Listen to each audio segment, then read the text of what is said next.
I need a glass of water first. Huh. All right. So, hi everyone. And I want to start with just a bit of a story. Because a while back, I had a performance issue in my app. And for the life of me, I could not understand what was actually going on. And deep down, I realized that there was a behavior in Flutter that I did not understand. So I managed to reduce it to a minimal reproduction example, which I hope you will be able to read on the screen. And my question for you guys is, what will this code print on my Android phone? So the first line is I start a timer, essentially, with that time, that now, that milliseconds. Then I run a loop, 1, 2, 3, and I run a 10 seconds calculation, like there's a heavy task taking 10 seconds. I run it 3 times using compute. And then I print the timings for each of the calculations. So first answer could be, you have no idea, you don't know what is compute or anything, and that's totally fine. You're in the right place, don't leave yet. The second answer could be, you think that the first calculation will finish in 10 seconds.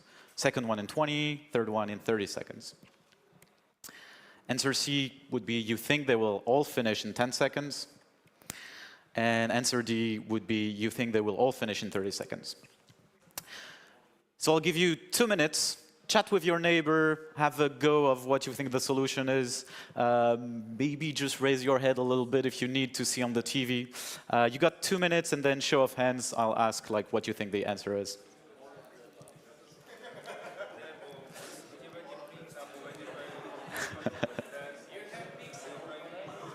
Hmm? Yeah.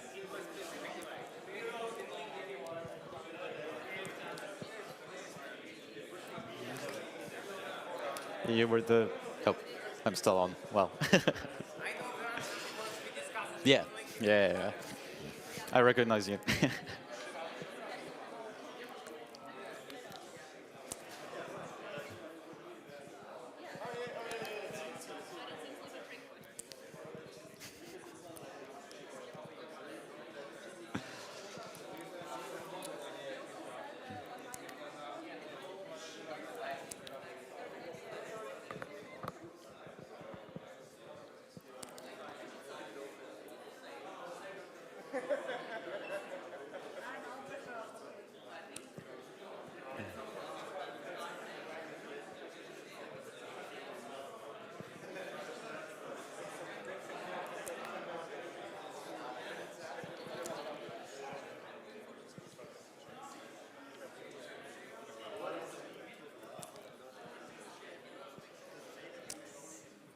All right, so I think the 2 minutes are mostly up. So, show of hands, who voted for answer A? Okay, some people. Who voted for answer B? Okay. Who voted for answer C? Oh, kind of the majority, I guess. And who voted for answer D? Okay, so it's still pretty evened out amongst the 4 answers. So I voted C myself, but I heard it by someone like I would not be giving this talk if it was the answer that I would think it would be. The answer was actually D. 30 seconds, 30 seconds, 30 seconds. So before we dive into why that was the answer, just quickly introducing myself. I'm Alex. I'm the app performance expert at a company called Theodo Apps. It just means that I help projects and clients with performance issues. I'm also the creator of a tool called Flashlight to measure performance of mobile apps, even in production, and get a performance score attributed. For example, here, measuring scrolling performance of this cute Flutter app. And so, on that note, welcome to Flutter and Friends, and we're going to talk about Flutter and Threads. And you've seen that animation. It's the first time that I'm using Keynote, and I just love that animation. So what we will learn today, so first we will talk about what is threading, like really just go back to the basics of how threading actually works. Then we'll talk about how Flutter uses threads to build frames. Then we'll talk about multithreading in Flutter. And finally, at the end of it, we'll go back to the puzzler at the beginning and offer an explanation of what was going on. So first, what is threading? So really, threading, the talk, it's all about the CPU, right? The really hardware, like central processing unit, because ultimately, the CPU is what actually runs your code, right? You usually write Dart code, and when you ship your apps, it usually gets compiled to machine code that can be read by and executed by the CPU. And historically, CPUs were really good. CPUs could only run actually one thing at the same time. So you could essentially draw a timeline of what your CPU is doing from, I don't know, 0 milliseconds to 150 milliseconds. So from 0 to 50, it could be running some code from your app, then maybe sleeping for 50 milliseconds, then running some other code from your app.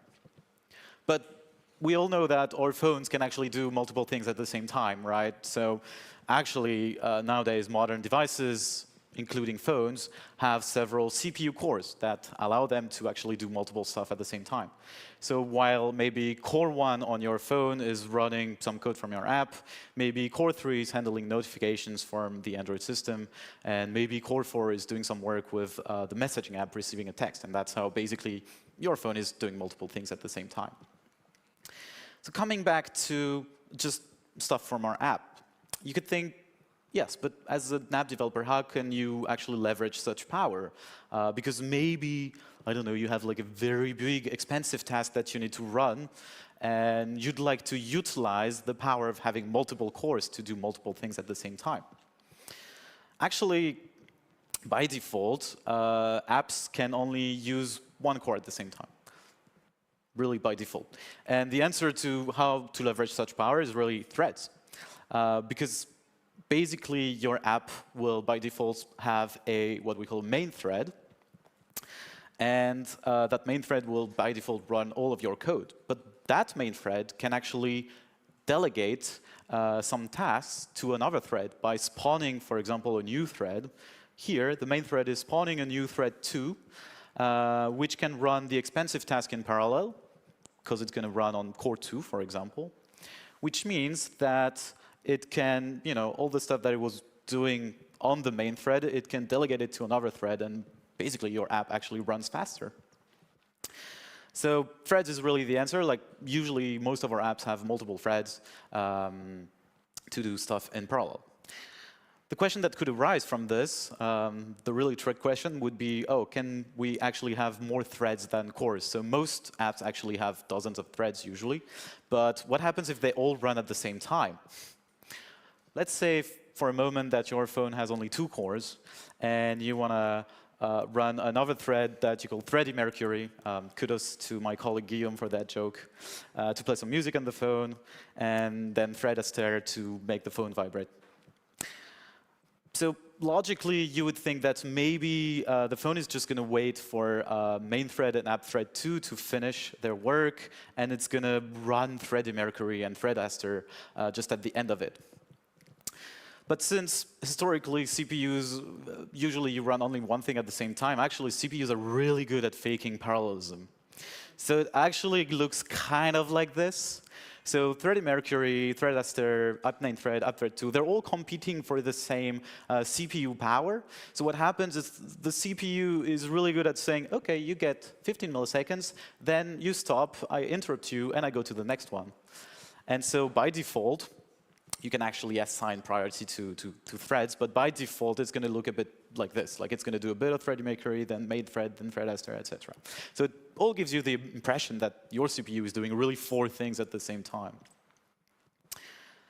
All right, so that was an introduction about what threading is. Now let's talk about how Flutter uses threads to build frames.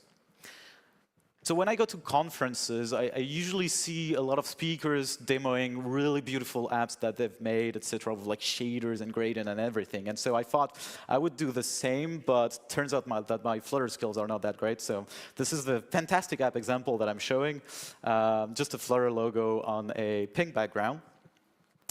And it's just animating up and down. But I want to go back to really how does, we animate the logo and it gives us an impression of really smooth animation. Like, how does that actually work under the hood? And how that works under the hood is really that, well, basically an app is like a movie. A movie is animated pictures, and they're animated fast enough to give you an impression of smoothness. Apps are basically the same. So you get, for example, your first image, frame 1, with your Flutter logo at the top. Then you start another picture with the Flutter logo descending a little bit. Then frame 3, etc., etc. You get the gist until you get to the bottom, and then you repeat the process. And you need to do that fast enough to give you an impression of good smoothness. And fast enough usually is defined by this number, 60 FPS, 60 frames per second. So actually, modern phones can run also at 120 FPS, but it means that every second you're supposed to be displaying those 60 images to give an impression of smoothness. So really, really heavy maths here, but that essentially means that you get 1 second divided by 60 for each frame. So every 16.6 milliseconds, you need to draw a new frame. And that's how you get really good smoothness and performant apps. So before we go to how Flutter actually does that, we need to talk about a big word. I mean, I think it's a big word. I want to talk about rasterization. Because I've seen this word in the docs a lot of time, but it was hard for me to really grasp the concept. So my mental model of what rasterization is our end goal is really to display pixels on the screen. We have a Flutter logo, we want to display the pixels for the Flutter logo. But when we write code, we're basically writing an abstract representation of what we need to draw. So rasterization, essentially, it's matching that abstract representation to actual pixels on the screen. So for example, we could be saying like, oh, I want to draw a triangle here, a red triangle. The screen is like, I just want pixels, dude. I don't know what a triangle is. Just give me the pixels. So rasterization is really this process of transforming the representation of the view, like a triangle, to actual pixels that will be displayed on the physical screen. All right, so let's talk about Flutter and frames. So at the end of the process, like I said, what we want at the bottom of the screen, we want actual pixels updated on the screen. And at the top of the process, of course, we have our build method that we write ourselves, right? This is what we know. It outputs the widget tree. And inside Flutter, there is a whole rendering pipeline that actually won't talk into too many details here, but there are excellent talks from Craig Lobbins to talk into more details about this process. But the point of it is to output what they call a layer tree, which is really an abstract representation of what actually needs to be painted on the screen. Kind of like draw a triangle there, draw a triangle there, draw this shape there. And so you might have guessed it, at the end of it, to translate that to actual pixels, we need to have the rasterization phase.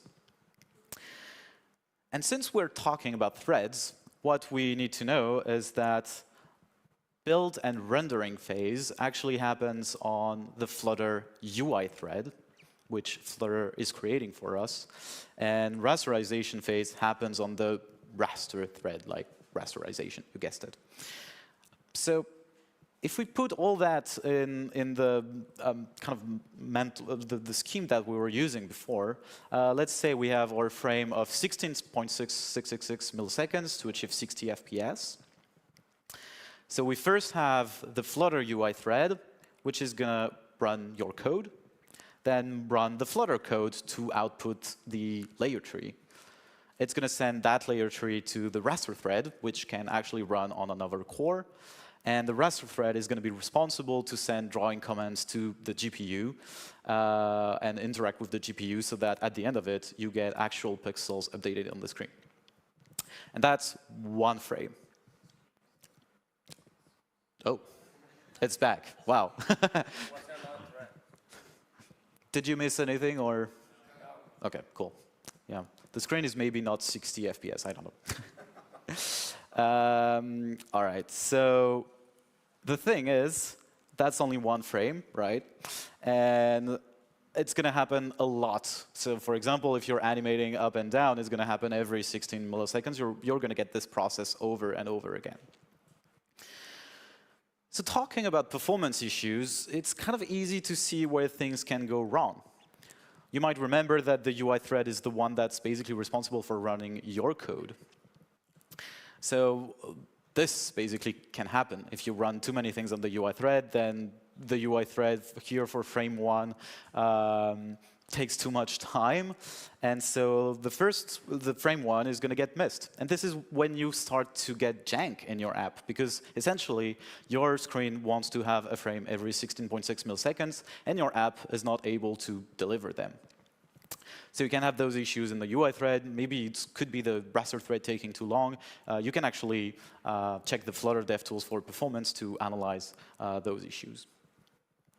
But as an example, let's have a bit of fun. So it's still the same app as before with the Flutter logo animating up and down. But I added a calculate button. And when I click on calculate, it's going to run an atrociously expensive calculation. It's calculating Fibonacci recursively, which is just a really bad thing to do. And so let's see what's going to happen. So when I go to click on calculate, the background is actually going to change from pink to yellow, just to give you a clear feedback of when the app is actually running the calculation. The Flutter logo animating up and down. I'm clicking. Yeah, I'm clicking again. You can see that clicking and running that expensive calculation is actually blocking the animation. So it was smooth, but it's only when I click, calculation blocks, animation stops, and when calculating stops, the animation resumes. So what is going on under the hood? It's something like this, basically. We blocked our UI thread because we had an expensive calculation, so we cannot render new frames in the 16.6 milliseconds timeline. Actually, here it's kind of exaggerated, so it runs for a few seconds, but you see the gist of it. So what is the solution there? Well, let's talk about multithreading in Flutter.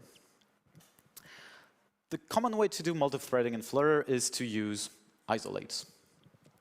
And it's really, really simple to use. Like, it's crazy how simple it is to use. Like, the most easiest way to use it is, so we had our expensive calculation called Fibonacci of 42, and we can just wrap that into compute, a function called compute. And so instead of doing Fibonacci of 42, we do a weight compute of first the function name, Fibonacci, and then parameters. And so let's see the result. I click calculate, it's calculating, but the animation doesn't get blocked. I think I do it again. Yes. OK, very simply, we actually solved our problem with running an expensive task. So what's exactly going on? We had we had our expensive calculation running on the UI thread, and essentially what we did was, pay attention, this is where Keynote really pays off. We're running this new expensive calculation in a new isolate, which is basically another thread that can run on another core in parallel. I'm going to do it again because, yes. And so we totally unblocked UI thread and raster thread, and so our app can run smoothly. All right, I'm going to make you work a little bit again. So quick question, what do you think will happen? I'm setting a Boolean called did it work to false. I'm calling an isolate with compute, a function called set did it work. And basically, I'm setting the Boolean to true. At the end of it, I print did it work. So this time, I will give you 1 minute. Chat again with your neighbor, maybe the same one as before, up to you. And then show of hands, we'll see what you think the answer is.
Oh.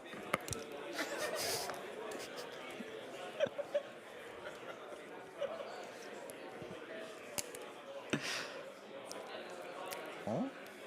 Oh, oh well. All right, I think the minute is up. That was a bit less time than before. So who thinks the Boolean will print true? Wow, almost no one, or maybe no one there. Who thinks the Boolean will print false? Wow. Who thinks the code will crash? You didn't think that was an option, right? Yeah, the answer is it will still be false. The reason for this is that isolates are isolated. Duh, it was in the name. So it means that you really cannot share memory, and you only really communicate by messages. So either the parameters that you send or the parameters that you receive. You can even have long-running isolates sending messages back and forth if you want. That can be really powerful. But if you come from other languages like C++ or Java, you might think, oh, that's kind of sad. And, you cannot share memory. It's kind of a limitation. Well, it also means that you do get thread safety.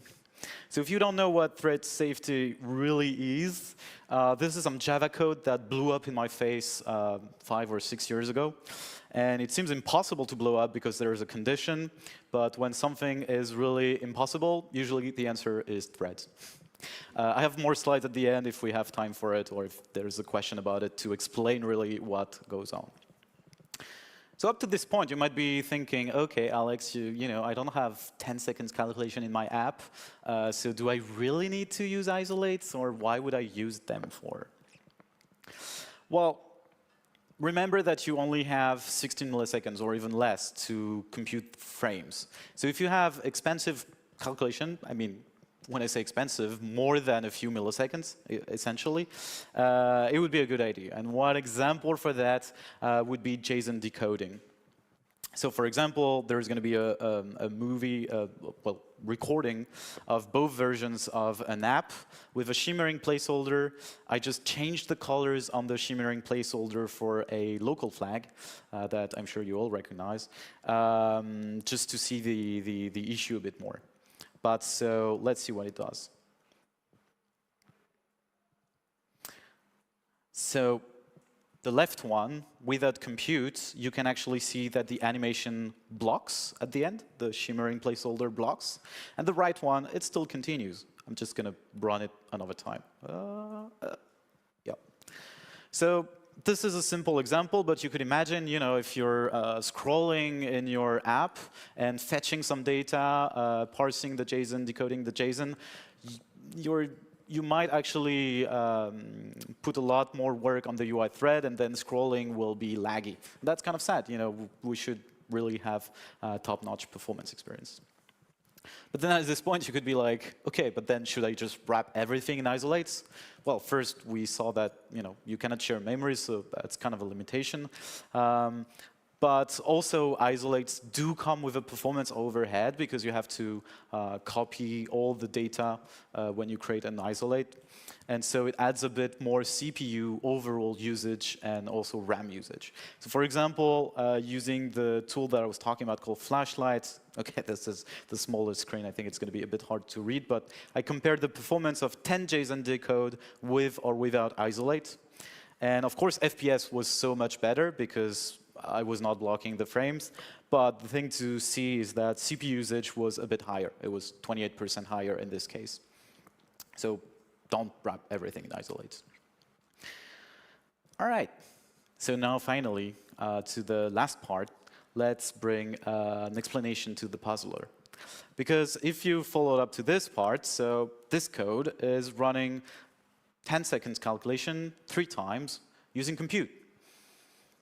So it should do them in parallel, right?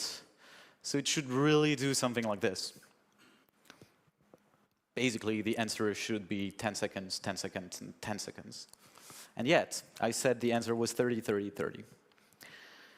So I used a tool called Perfetto, which is partly integrated actually in the Flutter Dev tools, but that allows you to see exactly what's going on your phone and what each of your cores is actually running. So I checked that on my phone, and this is what I was seeing. Core 1 to 8 were too lazy to do anything. Core 9 was just handling all the work. So UI, raster, and all 3 isolates. So why is that?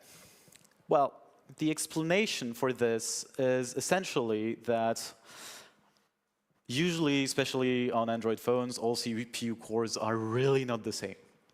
Most phones will have, let's say, 4 fast cores and 4 slower cores. So for example, I had fun with C++, and you can actually tell the C++ code to execute on one single core. And so I run the same C++ code on all of my cores, and the difference was kind of crazy. Core 1 to 4 took 3 seconds, more than 3 seconds to execute the code. Core 5 to 8 took less than 1 second, 4 times faster. And Core 9 was even faster. So if you think about how Flutter uses threads to build frames, that's actually kind of hard for a non-native speaker to say, actually, like friends, threads, frames. I'm from France. I don't know. Yeah, if you think about how Flutter uses threads to build frames, you really want the UI thread and the raster thread to run on the best core, right? Because if they can be as much as 4 times more powerful, maybe if if you have UI and raster taking 5 milliseconds to usually build a frame, on a slower core, maybe it's going to take 20 milliseconds, and you're going to miss a frame, and your app is not going to be as responsive as before. And the way Flutter does that is using something called CPU affinity. So CPU affinity is basically matchmaking between threads and cores. So CPU affinity is a way, really deep down at the low level, I mean, you can do that in C++ essentially, to match, to say this thread will only run on those cores. And that's what Flutter does. Under the hood, Flutter actually sorts your physical cores on your phone by performance and assigns threads to them. The fastest cores get the UI and raster thread because they are the most important. The slower cores, technically the non-fastest cores, get the IO thread, which is another thread that I didn't talk about, but it's basically a background thread which can handle image decoding and stuff like that. What about isolates? I would have thought that they would go with the IO thread on slower cores. But actually, isolates really are part of the Dart framework and not really Flutter framework. And they actually, at this point, have no way to define a CPU affinity for them.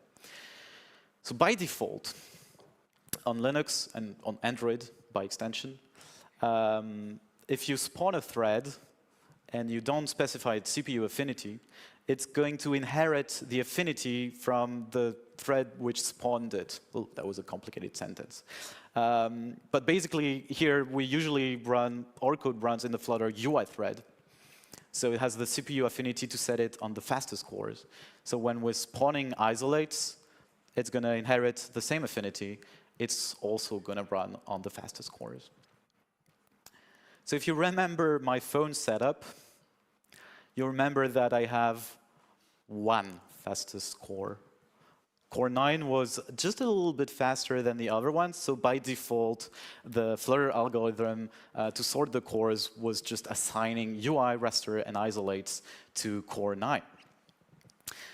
OK, but seeing this, you might also be thinking, OK, but in this case, shouldn't the answer be 10, 20, and 30 seconds?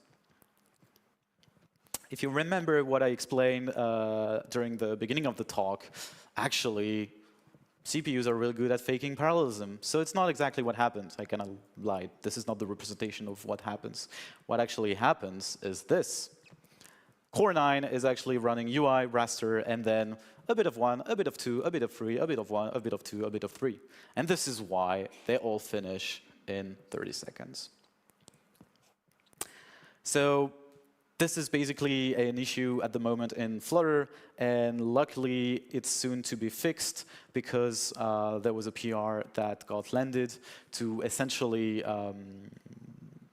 make it a bit more flexible for weird phones like, so it's a Pixel 8, it's not that weird, with one single fastest core.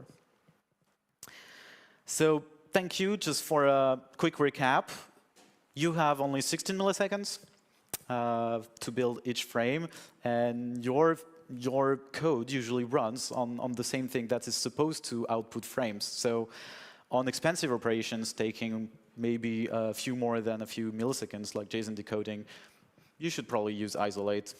And you can analyze your performance with the Flutter DevTools or flashlights.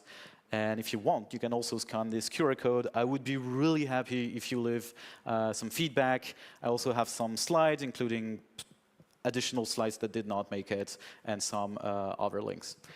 Thank you so much for your attention. And yeah, I don't know if we have time for a question.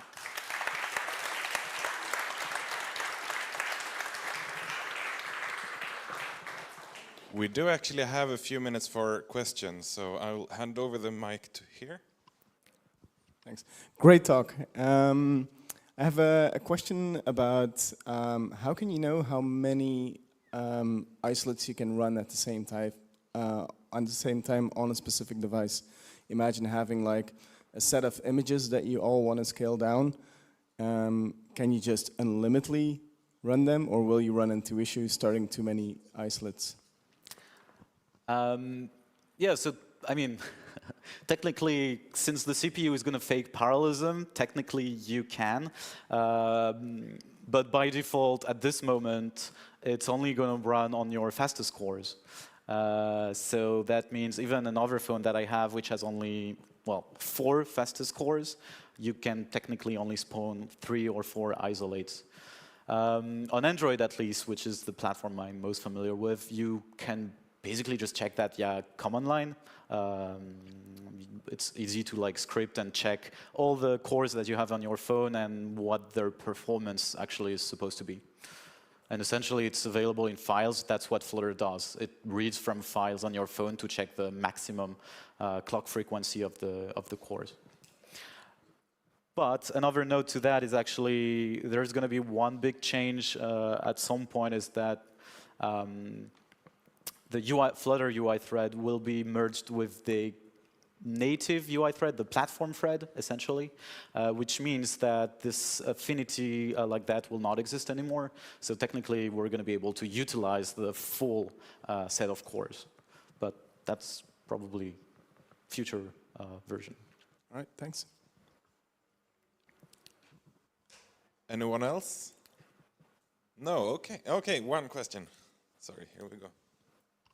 Thanks for a great talk, and I want to ask some simple question. How can solve the problem with shared memory if you use isolate? What is the more efficient way?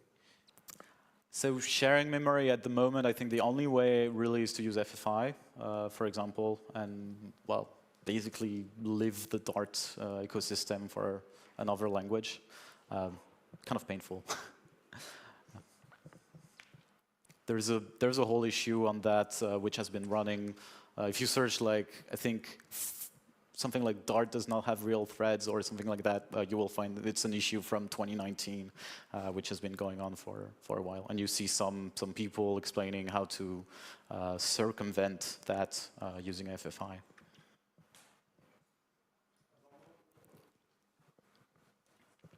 Okay, this might be a stupid question, but just to ask your opinion. So imagine a scenario, there is an iOS app, the Lottie animation is working, but the screen is not, we are touching the text field, it's not responding, it's frozen.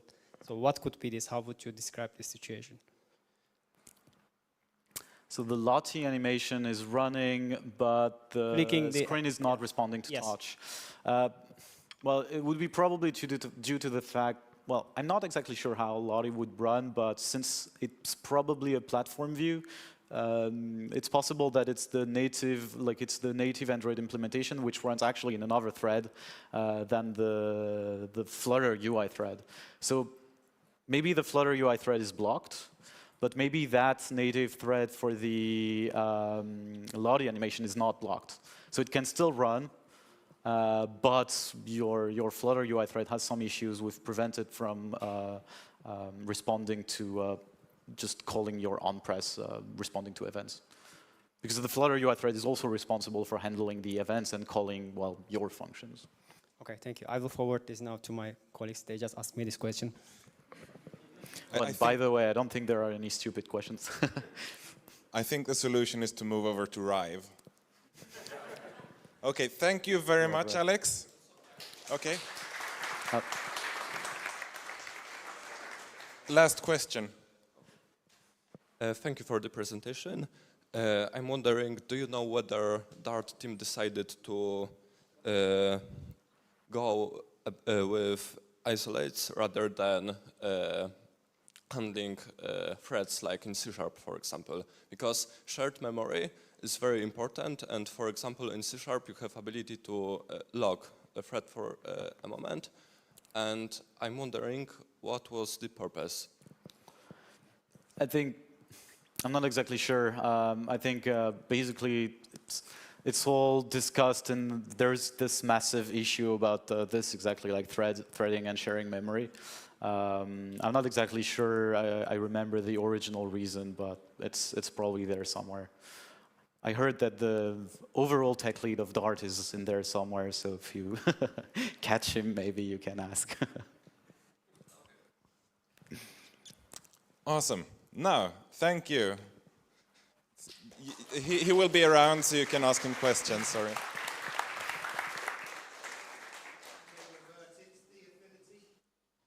Yeah, they actually started a new pull request for it.